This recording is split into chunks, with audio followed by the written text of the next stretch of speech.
and they went with a small stimulus. So they are emerging from the recession, and their unemployment is down to pre-crisis levels, pre-2008 levels, whereas ours is, national's around 10%, 9%, which brings me to Washougal, because we're faced with this now, but based on what's happening at the national and international level, we're faced with declining funds from the national level, support from outside. We're going to have to stand on our own more, and our revenues are going to be down too. So what I'm looking for is, I'm looking for this council to develop a list of essential city services. What is it that we do? The essential ones. Then I want to prioritize that list. And then I want to look at every single spending proposal that comes to us in terms of what does it contribute to that list of essential services. And if it doesn't contribute, it doesn't get funded. And if it contributes, then my next question is going to be how much and to which service? How high on the priority list does it go, and how much does it contribute? Because I think we're looking at a time when we're not going to have a dime to spend outside of essential services. And I don't think we've got that mindset at this point. And I would point out that economic management is kind of like parenting. If you instill good values and create a secure climate, then through some mysterious process that you probably won't really understand thoroughly, good things will happen. They're happening for the Germans. I'd like to see them happening in this country, and I sure as heck like to see them happening in Washougal. So I don't know how to bring that forward, but I think it's something that we as a council and an administration need to do. Yeah, I think you're going to see some start of that, and certainly a role in that as we go through this budget process. I think that's a great time to do it, before we get into that. And I thank you for hearing me out. John? Just a couple of things. We used to have an agreement. I hate to say we had a contract because I don't know if we did or not. But we used to have an agreement with the wireless provider to provide wireless for here and also for the town square. That's gone. So what's happened to the wireless? When I was in here the other day, my computer and the laptop, I didn't get any signal. There was nothing coming from anywhere other than the cities. But if we're going to have free public wireless in the city hall, downtown square. Wasn't that airspeed, John? Yeah, airspeed. Yeah. So I don't know if maybe when their nodes are down, or I don't know. We've still got it in here, don't we? Well, we don't go with airspeed for wireless.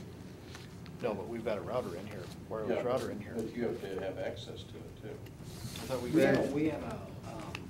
got enough signal now from our wireless in this group, exactly. No, I think I've still got a router under my feet there. I keep But kicking. that's- But anyway. I That's guess, city, isn't it? Yeah. Isn't Yeah. that city?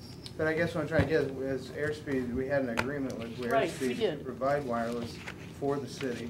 Mhm. I believe it was free, if I'm not mistaken, and also for the downtown square. And what's happened to that? If our tech guy asked him, he said he didn't. We can give a airspeed a call tomorrow, see if they're still providing. We have an agreement, we have an installation down at Waterworks treatment plant that they provide us wireless service down there. It's outside the city limits, so that's the only way we can get down and kind of speed, modem speed there, so they know they're still running, so we'll find out what's going on with that down for us. Yeah, I just wanted to know, because I mean, the only wireless that's available downtown is the library. That signal's kind of iffy, so. Good question.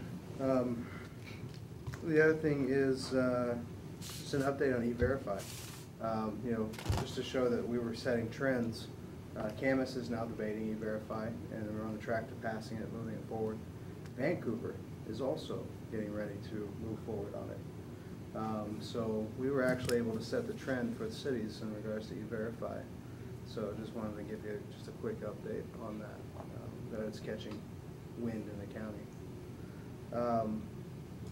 I brought up a couple meetings ago, maybe a couple months ago, about my neighbor Mary Service, who was on 15th Street, but 911 didn't recognize her as being on 15th.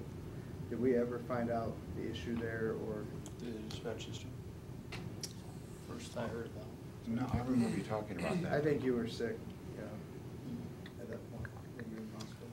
Let me look at it. Okay, I yeah. remember that, and I thought we took care of it, but Okay. I'll double check. Just an update, I mean, if you guys are still in process, that's fine, I just wanted to make sure that she got clarity, because she was very confused when she called. And her address came up incorrectly, isn't that what it was? Yeah. And generally, that's just a phone call fix, Yeah. so.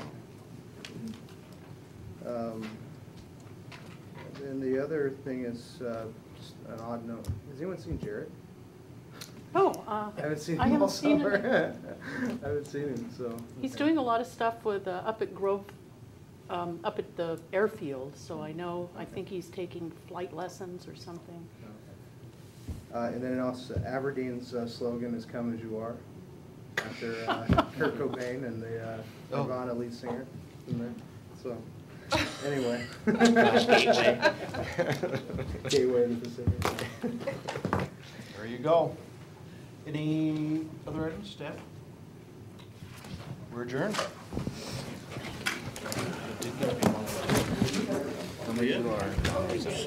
What?